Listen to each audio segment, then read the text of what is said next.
কোনো টাইম আছে যে এই টাইমটা হাতি বেরোয়? ভাবলে অদ্ভুত এক শিহরণ হয়, তাই না?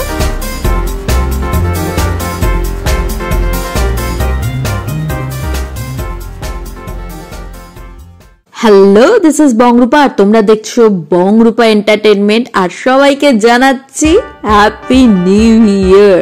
তো নিউ ইয়ারে এটা আমার ফার্স্ট ব্লগ, তো প্লিজ তোমরা ভালোভাবে সবাই এই ব্লগটা ধৈর্য ধরে দেখো, কারণ আজকে আমি দেখাতে চলেছি দারুণ একটা জিনিস। 1 জানুয়ারিতে আমি চলে গেছিলাম বাঁকুড়ার জয়পুর জঙ্গলে। আর বাঁকুড়ার জয়পুর জঙ্গলে কোথায় থাকবে, কি খাবে, কিভাবে ঘুরবে, আর জঙ্গলে দেখার মতো কি আছে, আর কি আশ্চর্য জিনিস আছে তোমরা কি জানো? সেটা কিন্তু আজকে আমি জানাবো আমার এই ভিডিওতে। কাজে দেখতে থাকো আর সঙ্গে থাকো বংরূপা এন্টারটেনমেন্ট।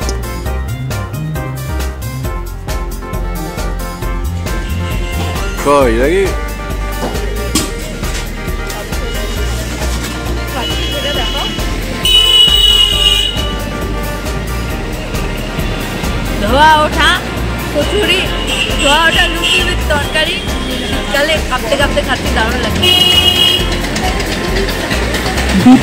পৃথিবী কতটুকু জানি আমরা?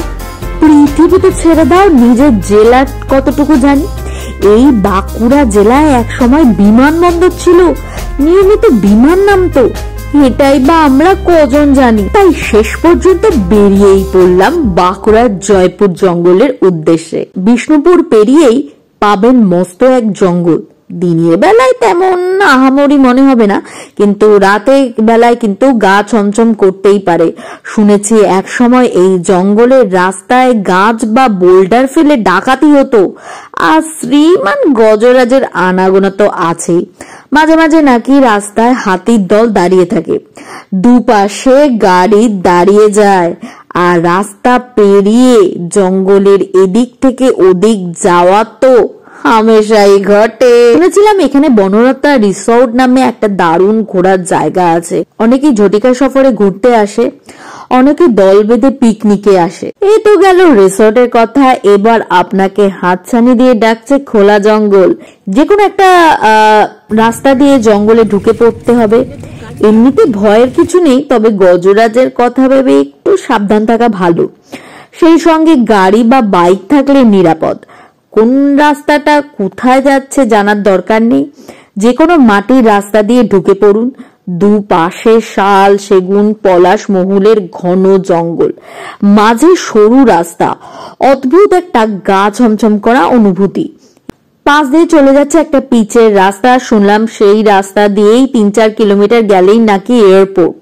প্রথমে বিশ্বাস হয়নি, এই জয়পুরের ঘন জঙ্গলে এয়ারপোর্ট, ইয়া কি হচ্ছে?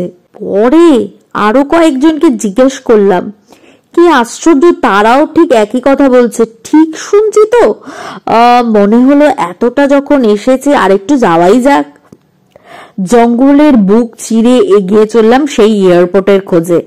এক বিস্ময় যেন অপেক্ষা করছিল। মানে হাতি কখন আসে? এমনি রাস্তায় যখন ফসল মসল হয়, যখন খেতে না পায় তখন তো এদিকে আসে। জঙ্গলের ভেতর যখন খেতে না পায়, মানে এমন কোনো টাইম আছে যে এই টাইমটা হাতি বেরোয়?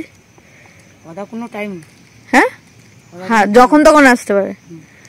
তুই কি এখানে আশেপাশেই থাকিস? ওই আমাদের ওখানে পাড়াটা এখন ফিস্ট হচ্ছে, তাই। ফিস্ট হচ্ছে? কোথায়? ওই যে পুকুরটার পাশে। হাতি ছাড়া আর কিছু দেখা যায়?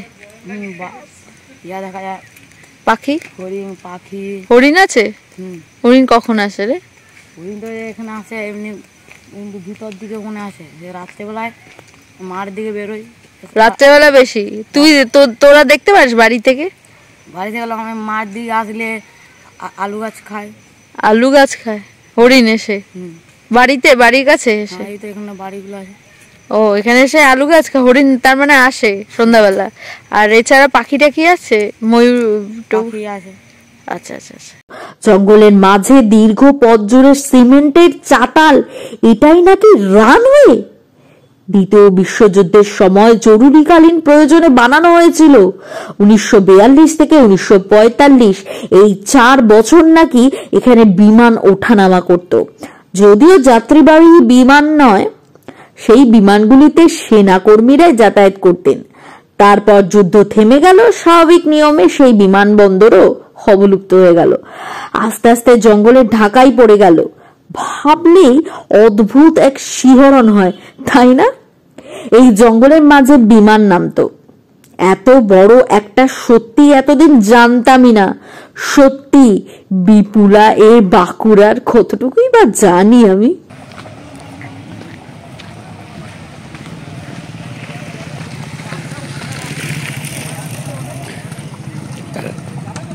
এবার বলি কলকাতা থেকে কিভাবে তোমরা এখানে আসবে। যারা কলকাতা বা অন্যান্য জেলা থেকে আসবে তারা ট্রেনে বিষ্ণুপুরে আসতে পারো, সেখান থেকে গাড়িতে 8 ঘন্টা। কলকাতা থেকে আরামবাগ হয়ে বাসেও আসতে পারো কিন্তু তোমরা। এবার বলি কোথায় থাকবে।